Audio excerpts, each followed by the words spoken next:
Hi, this is Terry Kuti, founder and director of Deep Sea Foundation. Welcome to the Foundation channel, where we talk about all options for breast reconstruction and topics related to breast cancer. I'm very pleased today to be joined by my guest, Kirstin Litz. Kirstin, I'd like to welcome you to the program today. Thank you, Terry. I'm really glad to be here. Yeah, we're very glad to have you. The reason we ask you to join today, Kirstin, a majority of women choose implant-based breast reconstruction. I think what many don't understand, and what I'd like for you to talk to us today about, is breast reconstruction is often not one procedure. It is a process. You have a very unique story to share with us today. I mean, so many breast cancer patients have unique stories, but you have such a strong patient advocate voice, believe in shared decision making. I want to tie all of that into the conversation today. So if you could begin just by telling us your story, and we'll go into some more questions in a little bit. Okay, sounds great. In October of 2014, I had a routine mammogram, which came back with an image that was questionable. And via some further testing, it was determined to be a tumor, a cancerous tumor, that needed to be removed. And there was some other stuff on the mammogram that didn't look right, but they weren't sure about it. So we set up a lumpectomy, and my initial surgery was a lumpectomy.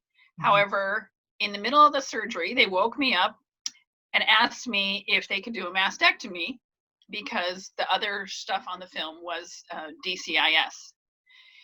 Now, if we all remember, when we're under anesthesia, we're not supposed to sign any important papers or make big decisions. So I said no.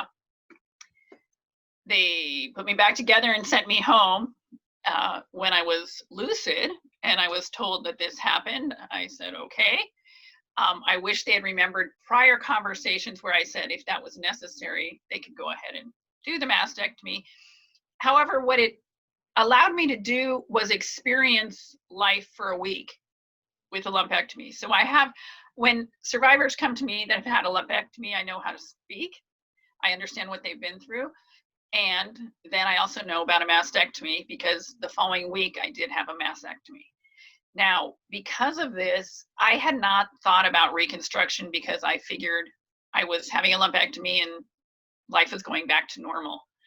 So, excuse me, after that second surgery, I took some time.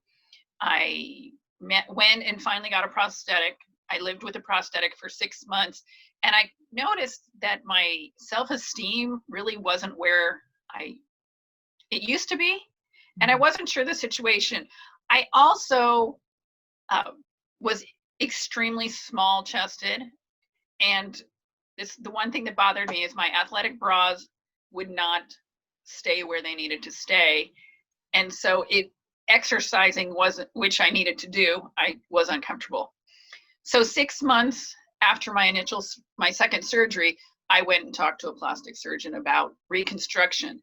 Now, I had a single mastectomy, so it was going to be reconstruction on one side and augmentation on the second side, which is also unique. It is, and I'm listening to your story. In many ways, there are parallels to our story, other than the fact you chose implants and I chose autologous reconstruction. Because what I hear you say, or what I heard you say, you had delayed reconstruction. Yes.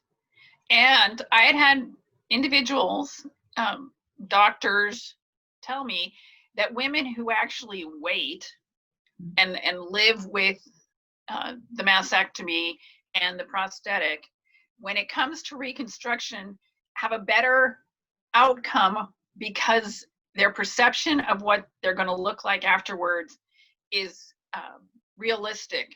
There's not the I'm going to look like I did before expectation. You kind of, because you know that I think your mind knows that it's not possible to be exactly the same as you were, that there's going to be differences, and that you need to accept that. And I think living without the breast for a while gave me that ability to be accepting of, okay, they're not going to match what they were. They're not going to look this.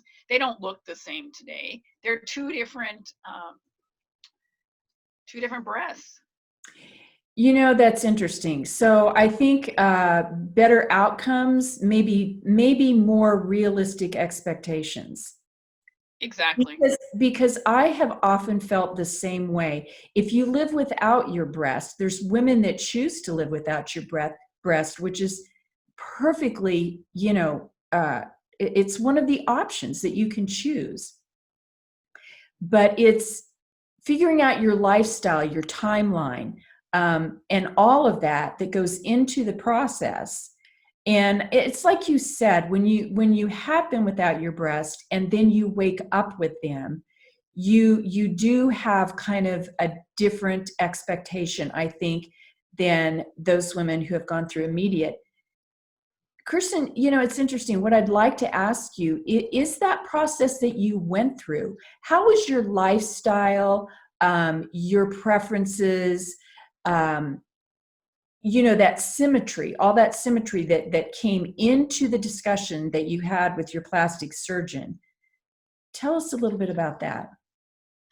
So my plastic surgery story is also kind of unique because I went in, I had my initial consultation, and I spoke with the doctor about what I was looking for. I knew I was super tiny and I didn't want it. I figured if I was going to go through this process, I wanted a little more. I was used to wearing padded bras so that I didn't look completely flat chested a lot of the times, because some clothing looks better that way. So so we had that discussion. Because he asked me if I wanted to, my right one to be the size my left one was at the time. And I said, no, I'd like to go a little bigger. And it was a full B, small C is what we talked about. However, what's interesting is that plastic surgery and implants come in CCs, not in cup sizes. So along that process, one of the things I found online was how you can take regular rice, uncooked rice, and create a mold using like a stocking or something, fill it with some rice, and you can figure out what size you'd like to be. So at one point I did that, and it's about 250 cc's is equal to a cup. So but it all depends on what size you are to start with, how much you're going to end up with. So that was a new one on my plastic surgeon because he had never heard of that. So the initial thing. Yeah, not to interrupt you. This could be a new innovation in plastic surgery. I hope there's other surgeons listening to that. That was awesome. Excuse my interruption. That was epic. No, you're fine. So what the initial thing that I needed was an expander. And part of my other situation was not only my lifestyle, it was what was going on in my world.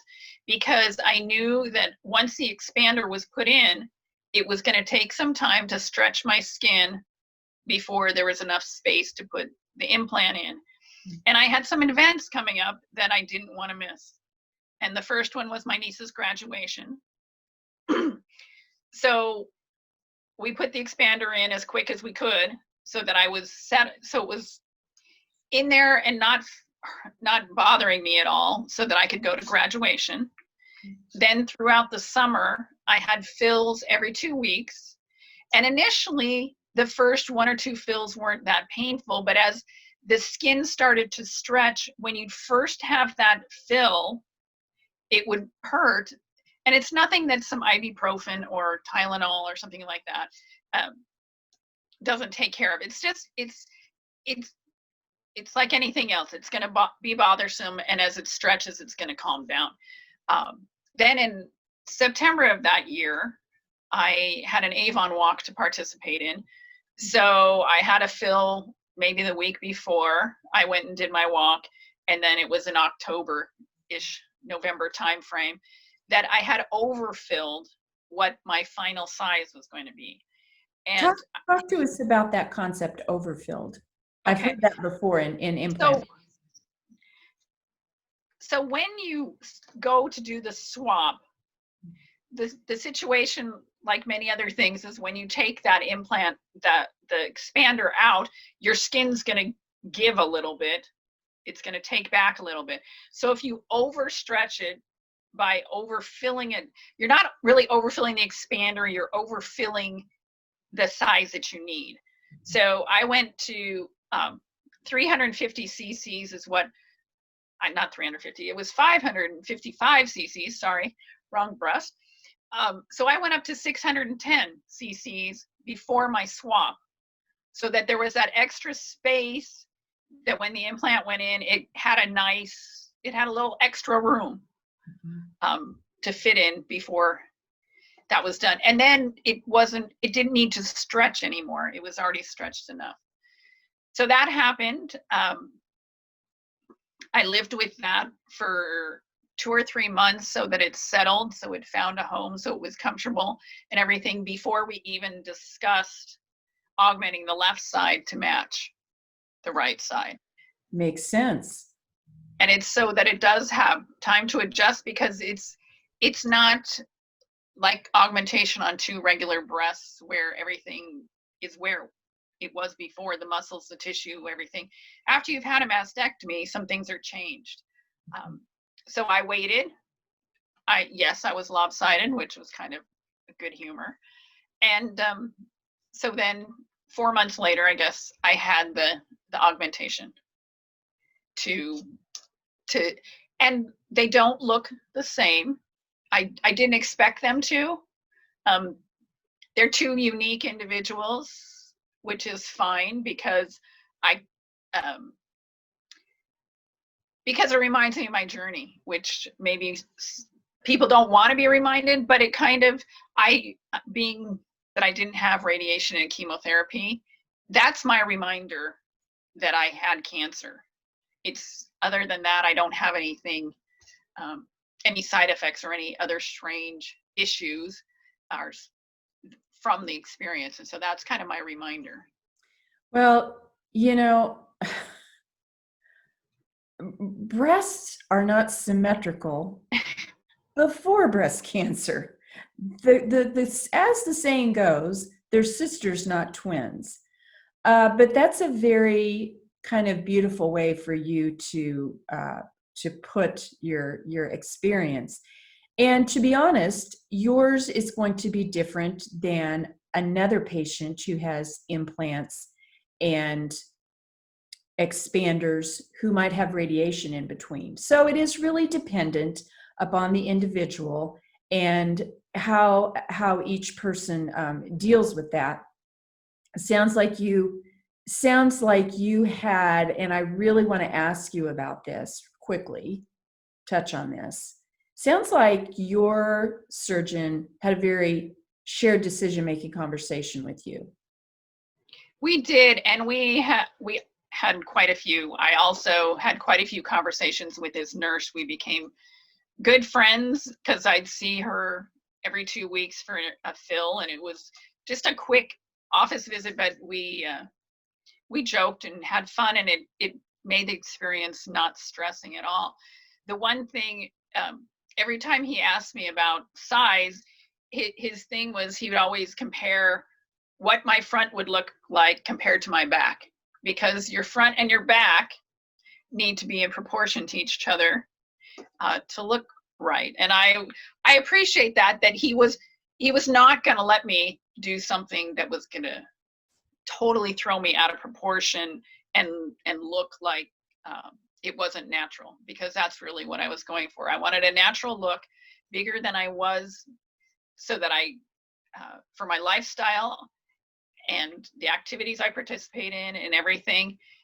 So I didn't want to be really ridiculously larger than I needed to be to attain that. So yeah, but I always remember him looking and going, okay, turn around. Okay, that will work.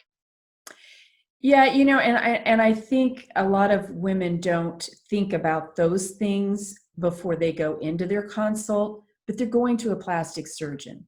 It's about reconstructing the breast, but it's also about beauty and balance. They are plastic surgeons, and that's what they're trained to do, to have an aesthetic eye.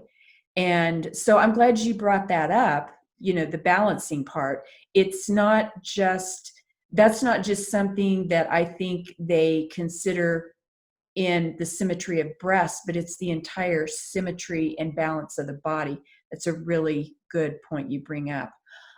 I want to Exactly. One other thing that just came to mind too is I'm not sure that individuals understand that the breast implant actually has some weight to it. And so the more that you add, the heavier it is. And that also um, can be taxing on your person, because if you have nothing and then you put 500 cc's on your body, it's a big difference. It is. It's like after I had my mastectomy and I had no breasts for 7 months, I asked my breast surgeon, I said, "Why am I tripping all the time?" She says, "Because you're out of balance." I have another question to ask you that came to mind. So, any surgery of any type has risks involved. And so with autologous reconstruction, it's different. But when you have a medical device, which a breast implant is, talk to us about what safety measures and what you wanted to know about that and what conversation you had with your plastic surgeon. Okay. The one thing with the implants, I have Mentor implants, and I'm not even sure, a book that I was asked to read, and the final pages you sign, that's full of graphs and statistics as to why individuals have more than one surgery, some of the things that can happen, the downsides to having implants. It mentioned quite a bit about women coming back and having second surgeries. And so when I went in to talk to my surgeon, I asked him, and the thing is that it was mostly women having them swapped for either a different shape or a different size. It wasn't necessary second surgery. And that was my thing. I didn't want to go through this more than I needed to. I was hoping that there wouldn't be any complications, which, knock on wood, I didn't have any, but I did as much homework as I could, so I understood what the end result was going to be and what I needed to do as a patient. And one of the things that has surprised both my surgeons that I've had was I follow their directions. And so when they tell you to do XYZ, I do XYZ. And then when I go in to see them, they're kind of like, "Well, what did you do?" "I did what you told me." And they're like, "But nobody does." And so it's they know what they're talking about. They've done this a billion times. Follow their things. And then your recovery is, I think, a lot easier and better. Well, exactly. And that's part of the shared decision-making model, is that you talk to your surgeon about your preferences.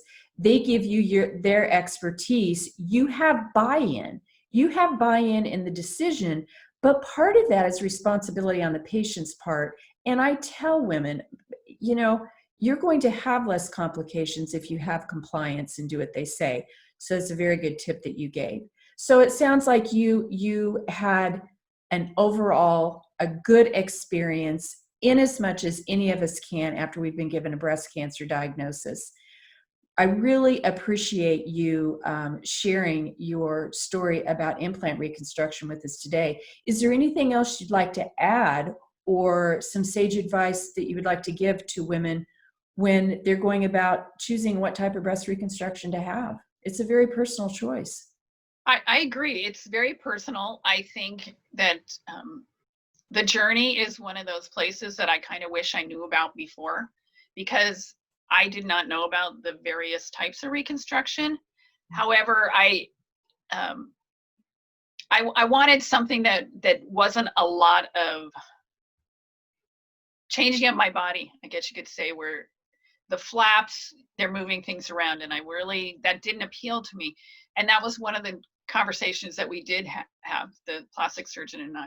So I think doing your homework, understanding, being realistic about your expectations, take every day post-diagnosis as a gift, because we really don't know what's going to happen.